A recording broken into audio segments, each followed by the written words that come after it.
What do you think of remaining celibate till marriage? Hang on, don't cut me off. Give me a minute to explain. Today, increasingly more millennials are choosing abstinence. It's a fast-growing trend, and you see more and more purity rings being worn. Celebrities like Mariah Carey also share these values, as many significant figures in history who either chose a life of celibacy, like Isaac Newton, or were abstinent until marriage, like Nikola Tesla. Proponents say that it makes a couple value each other more, develop relationship skills, and it raises the quality of communication, obliges partners to develop other ways to show affection.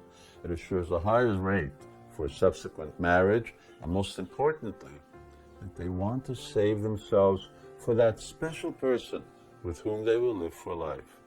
And of course, many cite their religious beliefs as a major incentive not to have sex until after marriage. Now, I personally resonate with these reasons and the concept of abstinence. I've been celibate myself for 50 years, but actually those mentioned are secondary reasons and benefits for celibacy. Now, I'd like to explain the essential reason, hearing which you too may want to consider sexual restraint as one of your life choices. Life is about self-realization.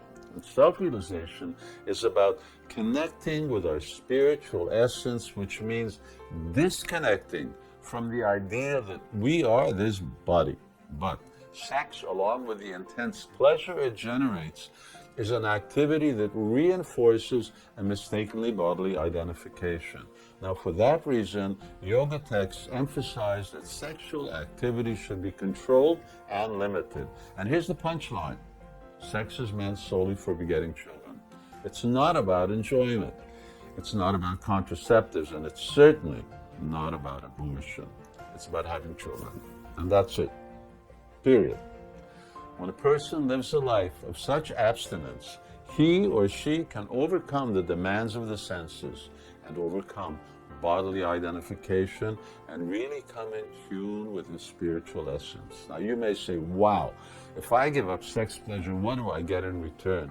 For me, that's like asking, if I give up drugs, what do I get in return? Certain pleasures are not conducive to spiritual life, or like drugs, even to a healthy life. We need to seek a higher standard of pleasure, and my experience is that when you give yourself purely to kirtan, for instance, to chanting the Krishna mantra, the pleasure from that far outweighs that from a short sexual interlude. So, if self-realization and spirituality are your priorities in life, then consider abstinence before marriage and sex only for having children after marriage. Take it from me, you won't be missing anything. There's a good life to be had with little or no sex.